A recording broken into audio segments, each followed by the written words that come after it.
ఒకటి గారె,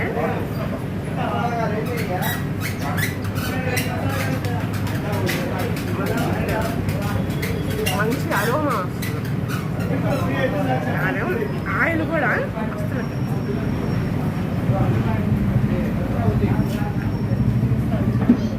తినే కొద్ది తినాలి.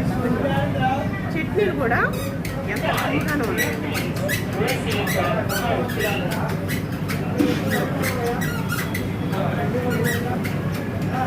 మైసూర్ పచ్చడి లోపలంతా చక్కగా ఉంది.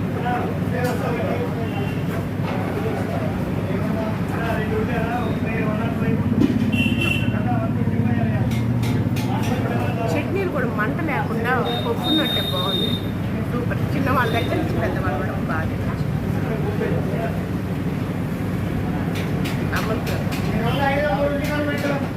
మంచి ఫ్లేవర్ వస్తుంది. మంచి అరోమా కూడా.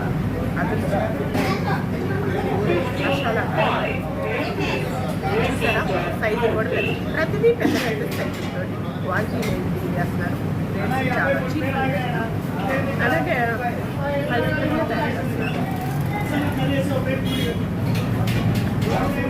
అన్నము, పచ్చిమిరపకాయలు, కొత్తిమీర, కరివేపాకు, మసాలా గారెలు.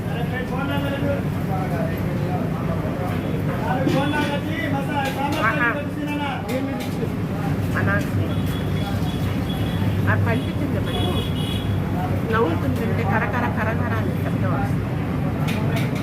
మనము మినప్పప్పు రుబ్బేటప్పుడు అది పప్పు మినప్పప్పు తీసి పక్కన పెట్టేస్తాం, కలుపుకుంటాం పిండి అయిన తర్వాత. అప్పుడు గారె వేసుకుంటాం. ఎంత పండి కింద పడాలి, ఎంత కమ్మగా ఉంటుంది. ప్రతి వాళ్ళు తప్పకుండా విచ్చేయండి. అరెండలపేట 4/3 పార్కు ఎదురుగానే ఉంటుంది. సత్యనాగ టిఫిన్స్ అన్నమాట, గుంటూరు. ఒకసారి చూస్తే వదిలిపెట్టం.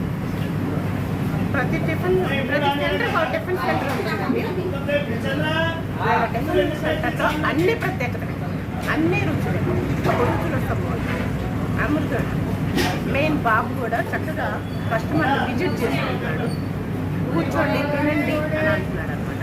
చాలా మంచిగా స్నేహపూర్వకంగా గొప్ప మనసుతో చక్కగా సహృదయులు అనమాట. అందుకే కస్టమర్లు బాగా క్రౌడ్గా ఉంటారు. పదార్థాలు ఎటు తింటాం, బిల్లు చెల్లిస్తాము, వెళ్ళిపోతాం. కానీ విజిట్ చేసే విధానం అది గొప్ప లక్షణం అండి. అది గొప్ప వ్యక్తిత్వం అనమాట. వ్యాపార లక్షణం అనుకున్నాము, మొదటి లక్షణం అనమాట. సూపర్ అండి.